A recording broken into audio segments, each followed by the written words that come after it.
enjoying good health. May Allah Almighty keep you safe. Today we will continue our lecture from Meiosis 2. I have made these slides from page number 99 and 100 of your textbooks.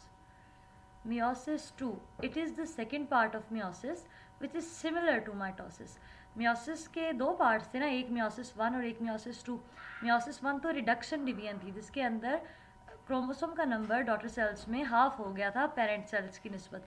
लेकिन meiosis 2 जो division है ना वो mitosis की तरह ही होती है जिसके अंदर क्रोमोसोम्स का नंबर जितना पेरेंट सेल में है डॉटर सेल्स में भी उतना ही रहता है. ठीक है, meiosis 1 के रिजल्ट में 2 डॉटर सेल्स आए थे हमारे पास. अब हम उन्हीं को लेके आगे फर्दर कंटिन्यू करेंगे meiosis 2. इसके भी 4 फेजेज है, प्रोफेज 2, मेटाफेज 2, एनाफेज 2 और टीलोफेज 2. प्रोफेज 2 के अंदर क्या होता है, जो न्यूक्लियाई और न्यूक्लियर एनवेलप होता है ना वो डिसअपियर होना शुरू हो जाता है और क्रोमेटिन मटेरियल कंडेंस होकर क्रोमोसोम्स बना देता है. सेंट्रियोल्स ऑपोजिट पोल्स की तरफ मूव करते हैं और स्पिंडल फाइबर्स बना देते हैं. सेम ऐसा ही जैसे कि माइटोसिस के प्रोफेज में हुआ था. ओके, ये देखेंगे दो हैं, दो सेल्स क्यों बताए जा रहे हैं, क्योंकि meiosis 1 के रिजल्ट में 2 डॉटर सेल्स प्रोड्यूस हुए थे और उसके अंदर अब दोनों सेल्स के अंदर प्रोफेज 2 हो रहा है. फिर है मेटाफेज 2.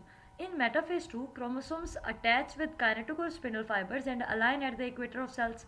यहाँ पे भी जो क्रोमोसोम्स हैं, ये देखें, ये एक क्रोमोसोम और ये दूसरा क्रोमोसोम, ये मेटाफेज प्लेट बना देंगे इक्वेटर के अलॉन्ग. ठीक है, ये 2 सेल्स हैं. वही रीज़न है कि meiosis 1 के रिजल्ट में 2 सेल्स प्रोड्यूस हुए थे, तो इसीलिए इन्हीं 2 सेल्स के अंदर हमारे पास meiosis 2 भी हो रहा है. फिर है anaphase 2. In anaphase 2 centromeres are cleaved and sister chromatids called as sister chromosomes are pulled towards opposing poles. Anaphase 2 के अंदर भी यही होता है कि पुलिंग फोर्स क्रिएट हो जाती है और सिस्टर क्रोमेटिड्स जो हैं वो अपोजिट पोल्स की तरफ मूव करना शुरू कर देती हैं. यहाँ पे आप देख सकते हैं ये सिस्टर क्रोमेटिड्स है, एक इस साइड पे मूव कर रही है और एक इस साइड पे मूव कर रही है. लास्ट जो फेज़ है वो है टीलोफेज 2. टीलोफेज 2 के अंदर क्या होता है, क्रोमोसोम्स दोबारा से क्रोमेटिन मटेरियल बनाना शुरू कर देते हैं. न्यूक्लियर एनवेलप देखें दोबारा से रीजनरेट होना शुरू हो गया, ये डॉटेड लाइन्स यही शो कर रही हैं. ठीक है, फिर क्या होता है कि क्लीवेज वगैरह होती है. ठीक है, साइटोकाइनेसिस होता है जिसके रिजल्ट में 4 डॉटर सेल्स बन जाते हैं और उनके अंदर हैप्लॉइड सेट ऑफ क्रोमोसोम्स होता है. ये देखें यहाँ पे कितने क्रोमोसोम हैं, 2. यहाँ पे भी 2, इधर भी 2 और इधर भी 2. तो ये जिस टाइम पे दरमियान से साइटोप्लाज्म होगा, अलग होगा, 2 सेल्स में कन्वर्ट होंगे, तो ये टोटल कितने सेल बन जाएंगे, 2 ये और 2 ये, 4 सेल्स बन जाएंगे और हर एक के अंदर 2 क्रोमोसोम्स हैं. यहाँ पे देखें प्रोफेज में भी 2 क्रोमोसोम्स ही थे, तो मतलब meiosis 2 में क्रोमोसोम्स का नंबर सेम रहता है. फिर है सिग्निफिकेंस ऑफ meiosis. meiosis की सिग्निफिकेंस क्या है, अहमियत क्या है. सिग्निफिकेंस जो है meiosis की उसको डिस्क्राइब किया था एक जर्मन बायोलॉजिस्ट ने 1890 में. उस बायोलॉजिस्ट का नाम था ऑगस्ट वीजमैन.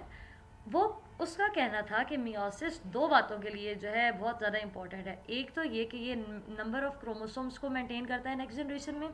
दूसरा, meiosis वेरिएशंस प्रोड्यूस करता है नेक्स्ट जनरेशन में, वैरायटी प्रोड्यूस करता है नेक्स्ट जनरेशन में.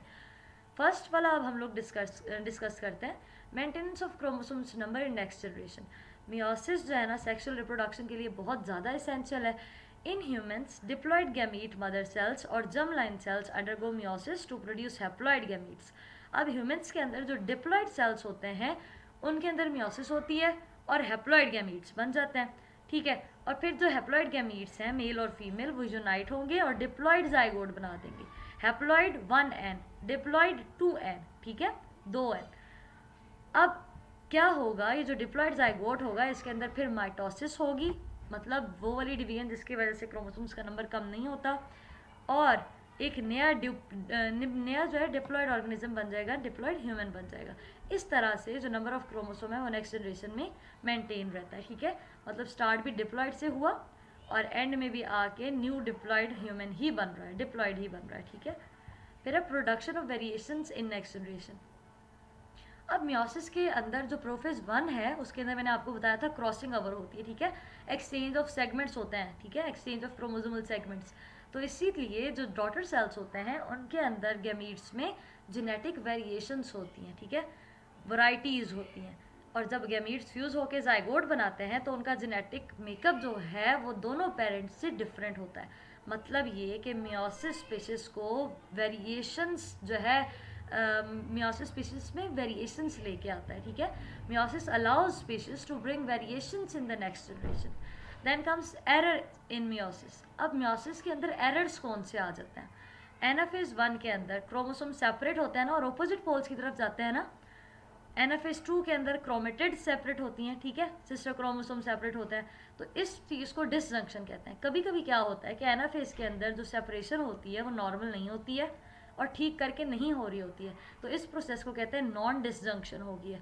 और जब नॉन डिसजंक्शन हो जाएगी तो जो गैमीट्स प्रोड्यूस होंगे उनके अंदर नॉर्मल नंबर ऑफ क्रोमोसोम नहीं होगा, या कम क्रोमोसोम्स होंगी या ज़्यादा नंबर ऑफ क्रोमोसोम होगा।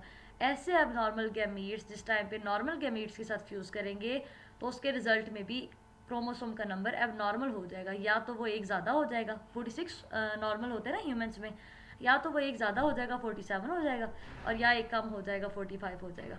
दोनों केसेस में ये सिंड्रोम्स होते हैं, ठीक है, डिजीज़ ही होती है, नॉर्मल कंडीशन नहीं होती। So students, that's all about today's lecture. What you have to do is to complete your work on your notebook. आपने अपना काम अपनी नोटबुक्स पे कंप्लीट करना है, और इस सारे जो अभी तक हमने पढ़ लिया है वो आपने उसको याद भी करना है। ओके स्टूडेंट्स, अल्लाह हाफिज़।